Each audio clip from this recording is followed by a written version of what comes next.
Do you remember that episode of SpongeBob? The one where him, Mr. Krabs, and Patrick go on an underwater underwear stealing spree? No? Well, guess what? It's gone. Not buried, not rebranded, just gone. Erased. This episode was added into one of the permanently banned episodes from Nickelodeon, basically meaning that it's just not to be shown again. Victorious was also a pretty popular show that has already done this many times. I've always gotten A's in music. How does a person go from an A to a D? Happened to me in 8th grade. Yeah. And it's not only happening in show business, it's also happening to people and to history itself. We laugh at the Mandela effect and treat people that actually believe it as if they were insane, but look around. Look what's happening. Governments and media companies are literally deleting and re-editing history right in front of our eyes. Stick around because in this episode, we're going to talk about some of the examples of how the past is literally being edited and destroyed right in front of us. And we're going to see some of the reasons as to why it might be happening. And if this sounds dramatic, good. Because it definitely is, and we definitely need to talk about this. In that kind of statement, because the thing about it is, I think that statement is a kind of self-fulfilling prophecy. Mm-hmm. If you say it's going to be a problem, it's going to be a problem. Usually the idea, well, I don't know if they would let you do that. Well, who the fuck is they? Well, let's start pretty small and obvious. Hollywood has been doing this type of shit for a long time now. It's Always Sunny in Philadelphia? Yeah, they for sure put some of their episodes on the shelves. For example, the blackface episode, where, people did blackface. Thought I'd give you some pointers on your jump shot. Notice you weren't squaring up on the basket. Schooling a black man on basketball. You must be crazy. But you know what? I'm actually not going to defend this one. I'm not going to dodge in front of this bullet, so you can all relax and let go of holding your breath. This one should have been shelved, but it's just a clear example of how people are just deleting stuff now because it's not as accepted as it once was back in the day. Take SpongeBob, for example. The "Are you feeling it now, Mr. Krabs" meme was insanely popular back in the day. And now, it's just not even an official episode anymore. In 15, 20, 30 years, if anyone still watches SpongeBob, nobody's gonna know what the hell we're talking about anyway. Are you feeling it now, Mr. Krabs? Are you feeling it now, Mr. Krabs? Art thou feeling it now, Mr. Krabs? And Victorious as well, a very popular show back on Nick in the Day, has done this too. Now that they're on a popular new streaming service, Paramount I believe it is, if not I'll correct myself here, they've just completely re-edited, taken away scenes, taken away punchlines. For example, look at this joke right here, where they're talking about the girl's breast sizes. You'd have to be pretty skinny to slide under that laser beam and not hit it. So which one of us is the flattest? And there's many other sexual innuendo jokes around there that I can show that have been completely deleted from this show nowadays. So why are they doing this? Option 1, fear. They're just scared. They're scared of cancel culture, and they're scared that if one of the jokes that they used to have back in the day flops really hard nowadays and just becomes completely non-PC, that they're gonna get canceled. It's just a reality. And I'll hit you with one of my staples. I don't blame them. It completely makes sense as to why the production company of Die Hard took away that scene where he has an insane derogatory slur on his shirt, even though it is very relevant to that story and that movie script in that moment specifically. Get here. What the fuck? Oh, shit. Or we have option number 2, which is sensitivity. This is that basically society actually has gotten a little bit more sensitive, and Hollywood is looking at these things retroactively and they feel bad, for lack of a better term. But if we're being honest here, I really doubt that a really high-level executive for Fox Studios or whatever really cares about what's right or wrong.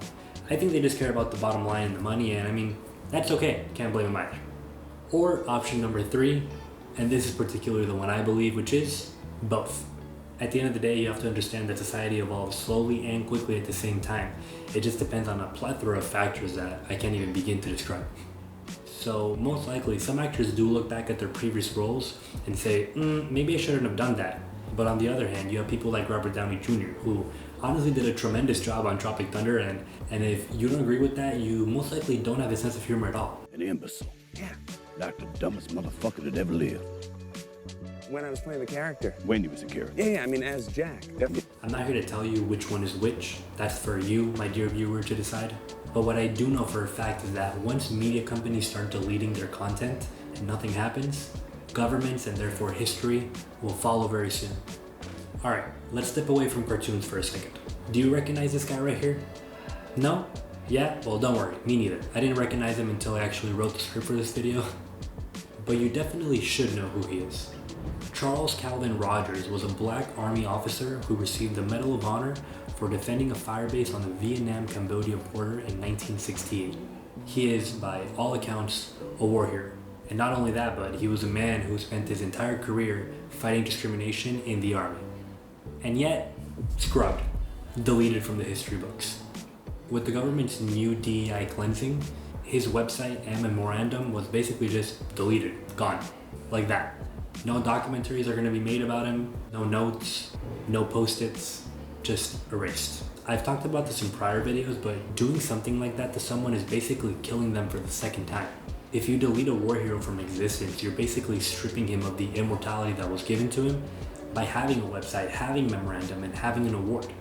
And whether or not it was a mistake, it's a clear example of how easy it is to just get Thanos snapped out of existence. And funny enough, actually, while scripting this video, I just realized that the Pentagon actually put the website back up. So we're just gonna call it even and say that it was a mistake, right?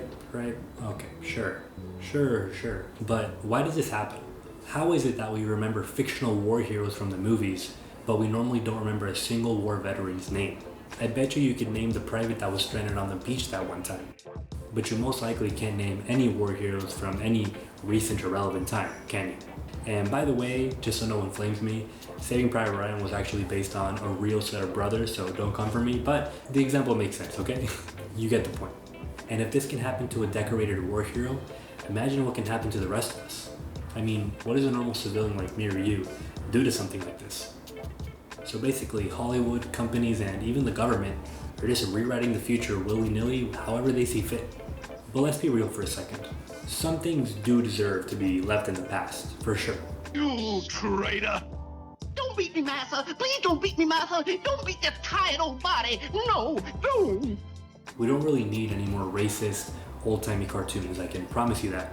But does deleting them fix the problem? Because I don't think so. Instead of erasing all the bad history, we should learn from it. Especially in Hollywood, because Hollywood is an amalgamation of everything that we like and we find entertaining in that period of time. It's basically a time capsule of comedy, pop culture, and what we believe in the moment too. If we don't pay attention to that, I mean, in 15 or 30 years, when you talk to someone about that one SpongeBob episode, they're gonna look at you like you're schizophrenic and belong in a psych ward. Listen, before we continue, guys, just know that a lot of companies and a lot of media companies specifically don't like it when you talk about these things. So if you made it this far, please just drop a like, share, comment, sub. It makes a lot more difference than you actually think it does, okay? So change my life and hopefully I can change yours. All right, back to the video. The dark side of media control. Now, if you think just erasing episodes was bad, think about this for a second. I'm gonna show you how they erase accountability. If you know who this man is, I'm very sorry to show you his face again, but if you don't know who he is, this is Dan Schneider. He's a former Nickelodeon producer and writer who allegedly did some messed up things with some child actors. But there are multiple interviews where actors are clearly a little bit distraught when talking about it. He reaches out and places his hand on my knee. I get goosebumps. "You're cold," he says, concerned. I don't think that's why I got the goosebumps, but I agree. It's always best to agree with the creator. And you can just see these weird ass scenes sometimes, talking about feet and cream and stuff like that just makes me really sick just thinking about it. You two are gonna work the grub truck. Gross! Trina? I'm not gonna. Why should I? These people were portrayed as underage kids, and in a lot of cases, some of them were. There are just a lot of inappropriate skits, jokes, and really strange bits. So, let's play a game, shall we? What do these companies do?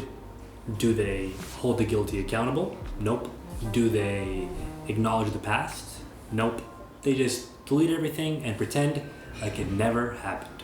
Basically, companies nowadays got the 3Ds defense. Delete the evidence, deny the allegation, and defend the abuser. And they just keep living their life like nothing happened. And look, I'm not saying that we go buy the Blu-ray box set of Victorious and relook at all the weird, cringy, and oddly sexual jokes of Victorious, for example. But what I am saying is that we have a responsibility to not forget that it did happen. So what do we do now? Because here's the thing. I don't think that erasing the past fixes it. It just makes it much easier to repeat it. If you start deleting controversial media, you're gonna forget why it was controversial in the first place. If you start erasing bad people, future generations won't know what to watch out for. And if you remove historical figures and figures in general, you allow corporations or governments or whoever it is to control what's remembered. That's very dangerous. It's an insanely complex and intricate set of things that has to be played with. But deleting everything can't be the play. It just can't be. But it just does seem to be that it's where we're heading in the future, where companies and people decide to get what's real and what's not real. But anyway, my question to you guys is, are we okay with companies and governments rewriting history? Or should we fight to defend the past and what actually happened, even if it is extremely uncomfortable? Comment down below what you think, because I'm willing to venture out and go out on a limb and say that the answer might not be as popular as you think. Peace. I seen you through the process. I don't really want no problems. Niggas ain't got no merit. Niggas ain't got no posture. Round here we keep shit G'd up. Kick my feet up out my posse. And deposit, keep it posse.